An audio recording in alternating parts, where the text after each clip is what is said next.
और बिहार में पूर्व एमएलसी मनोरमा देवी की कई ठिकानों पर छापेमारी की कार्रवाई की गई है।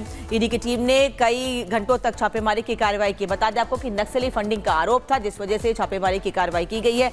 5 ठिकानों पर यह कार्रवाई हुई है। रिपोर्ट देखिए।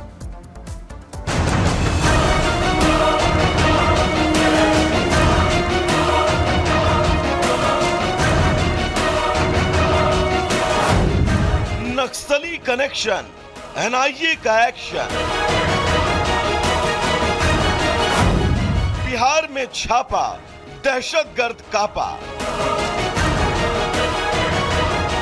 बिहार के गया में उस वक्त हड़कंप मच गया जब एनआईए की टीम पूरे दल बल के साथ जेडीयू की पूर्व एमएलसी मनोरमा देवी के घर आ धमकी। पूर्व एमएलसी के नक्सली गतिविधियों में शामिल होने को लेकर बोधगया, बांकी बाजार और भभुआ के आधा दर्जन ठिकानों पर छापेमारी की गई।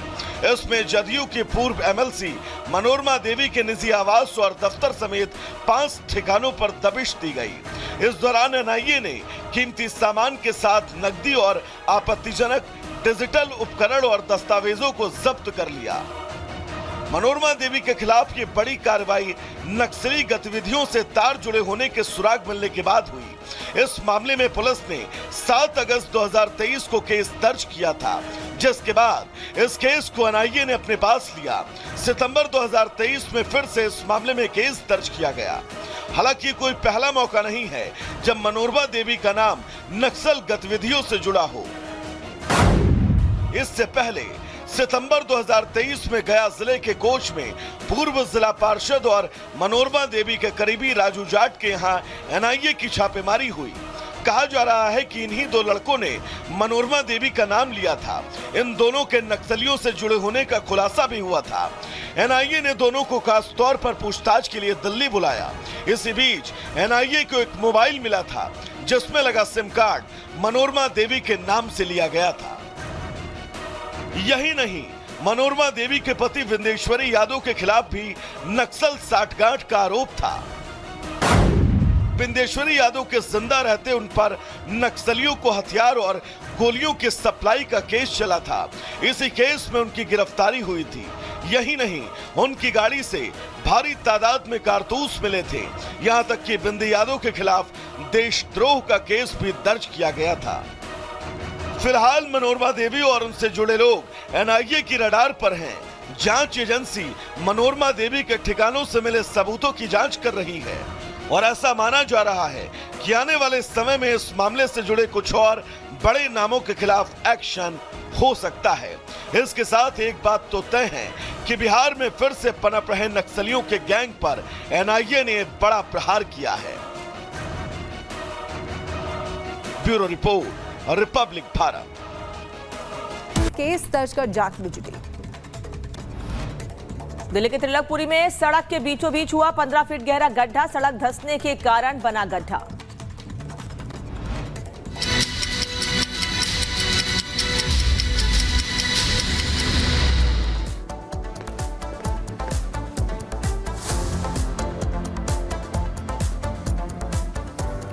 और चलिए इसी बीच अगली बड़ी खबर आपको बताते हैं। लालू प्रसाद यादव के खिलाफ मुकदमा चलाने की मंजूरी मिल चुकी है। केंद्रीय गृह मंत्रालय की तरफ से मंजूरी सीबीआई को दी गई है और ये पूरा मामला लैंड फॉर जॉब स्कैम से जुड़ा हुआ है। इसमें आपको बता दें, कोर्ट ने इससे पहले लालू प्रसाद यादव को, तेज प्रताप को और तेजस्वी यादव समेत 7 लोगों को बुलाया था पेशी के लिए। यहाँ पर ये बड़ी जानकारी आपको दे रहे हैं हम। लालू पर चलेगा बड़ा मुकदमा। लालू यादव के खिलाफ मुकदमा चलाने की मंजूरी मिल चुकी है सीबीआई को। केंद्रीय गृह मंत्रालय ने सीबीआई को मंजूरी दी है। नौकरी घोटाला ये पूरा मामला है जिस पर अब लालू पर शिकंजा कसता जा रहा है। लैंड फॉर जॉब घोटाला, जिसमें नौकरी के नाम पर जमीन ली गई थी और इसी मामले में अब लालू प्रसाद यादव और परिवार के सदस्यों की मुश्किलें बढ़ती हुई दिख रही हैं। बड़ी जानकारी आपको दे रहे हैं। लालू पर चलेगा घोटाले का केस। यहां पर केंद्रीय गृह मंत्रालय ने सीबीआई को मंजूरी दी है। सीबीआई ने राउस एवेन्यू कोर्ट को दी जानकारी। इससे पहले कोर्ट ने इसी मामले में 7 अक्टूबर को पेश होने का आदेश दिया था। और आगे बढ़ते हैं, आपको बता दें कि गुरुग्राम में हादसे का हैरान करने वाली तस्वीर सामने आई है, जहां एक तेज रफ्तार बाइक रॉन्ग साइड से आ रही कार से टकरा गई। ये पूरा हादसा दूसरे बाइक में लगे कैमरे में आपको बता दें कि कैद हो गया।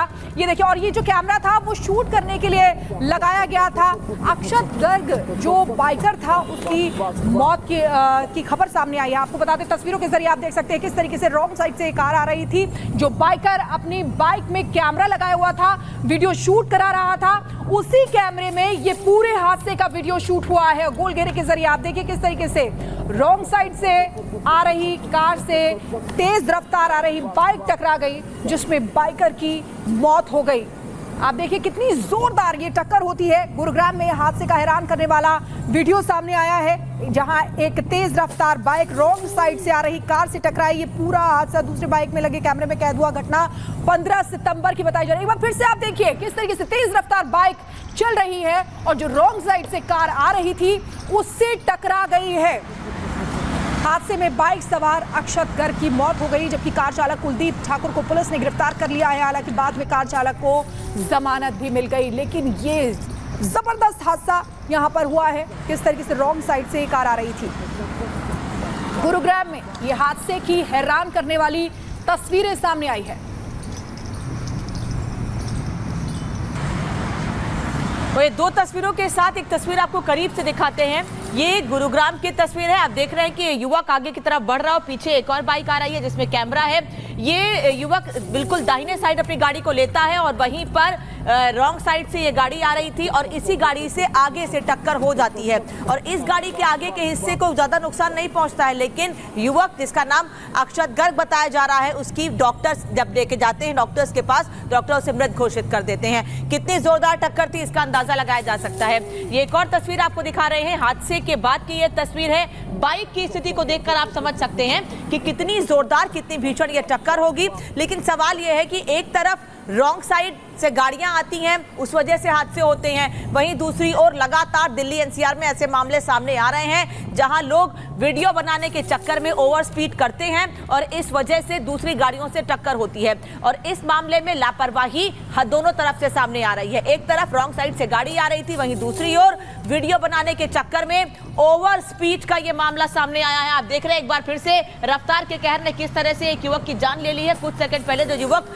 बहुत आराम से गाड़ी चला रहा होता है, स्पीड में वीडियो बना रहा होता है, थोड़ी देर के बाद उसकी मौत हो जाती है क्योंकि रॉन्ग साइड से आ रही इसी गाड़ी से सामने से इस बाइक की टक्कर होती है, बाइक चकनाचूर हो जाती है। ओवर स्पीड का भी ये मामला है, रॉन्ग साइड का ये मामला है। दरअसल ये जो गाड़ी है रॉन्ग साइड से आ रही थी, लेकिन वहीं दूसरी ओर आप देख रहे हैं कि ये जो युवक है वो अपनी रोड पर ठीक चल रहा था, लेकिन स्पीड बहुत ज्यादा थी उसकी भी बाइक की। वहीं दूसरी ओर ये जो गाड़ी है ये रॉन्ग साइड पर थी और इसके मालिक के बारे में बताया जा रहा है, जो इस गाड़ी का मालिक है उसको भी गिरफ्तार कर लिया गया है, लेकिन लापरवाही इस मामले में बड़ी सामने आई है। इसी बीच आपको बता दें कि शाहजहांपुर में जो सैलाब में कार बह गई थी वो बरामद की गई है, लेकिन उस कार में इस समय कोई भी मौजूद नहीं था। 1 मिनट की रिपोर्ट आपको दिखाते हैं।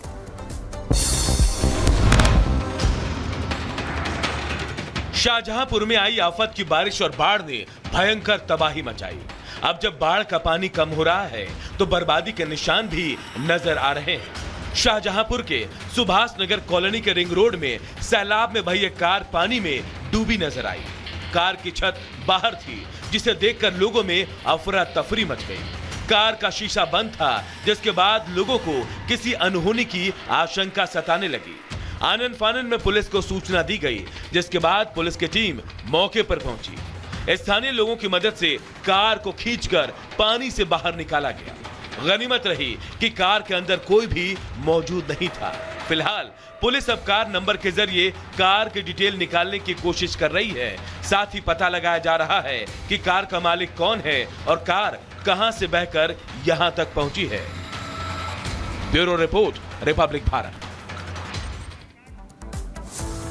और चलिए इसी बीच अब अगली खबर आपको बताते हैं। उत्तर प्रदेश के सुल्तानपुर से बहुचर्चित ज्वेलरी लूटकांड मामले से जुड़ी हुई खबर है, जहां पर यूपी पुलिस ने एक और आरोपी, 1 लाख का ये आरोपी था, इनामी आरोपी अजय यादव, जिसको एनकाउंटर के बाद गिरफ्तार कर लिया है। आपको बता दें इस आरोपी के पास से चांदी की ज्वेलरी, कैश, तमंचा बरामद किया गया है। इसके अलावा इसमें कई और भी आरोपी थे जिन्होंने मिलकर इस पूरी वारदात को अंजाम दिया था। आपको बता दें, इसी मामले से जुड़ा एक आरोपी मंगेश यादव एनकाउंटर के बाद जिसकी हत्या हो गई थी, जो उसके बाद काफी हंगामा बरपा था। और इसी में एक और ये अजय यादव नाम का जो आरोपी है वो एनकाउंटर के बाद गिरफ्तार हो चुका है। सुल्तानपुर का ये ज्वेलरी कांड था, जहां पर एक ज्वेलर की शॉप में जाकर कई लोगों ने मिलकर लूट की घटना को अंजाम दिया था। और तब से लगातार उत्तर प्रदेश की पुलिस जो है सभी आरोपियों को एक एक कर पकड़ने का प्रयास कर रही थी। इस पूरे मामले में जो मुख्य आरोपी है उसने खुद ही सरेंडर कर दिया था, लेकिन बाकी आरोपियों को धरपकड़ का जो सिलसिला है वो लगातार चलता रहा। एनकाउंटर में आरोपी कैसे अरेस्ट हुआ ये आपको दूसरी तस्वीर में हम दिखा रहे हैं। इसी बाइक से भागने का वो प्रयास कर रहा था। जैसे एनकाउंटर होता है उसके बाद इसको गिरफ्तार कर लिया जाता है। ज्वेलरी शॉप में लूट हुई थी और ये सुल्तानपुर का मामला है।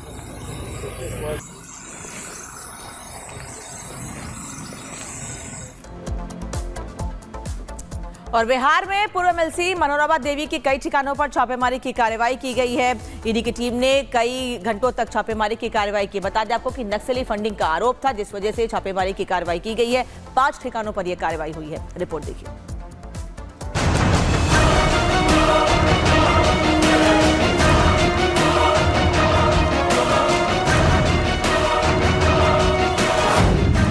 नक्सली कनेक्शन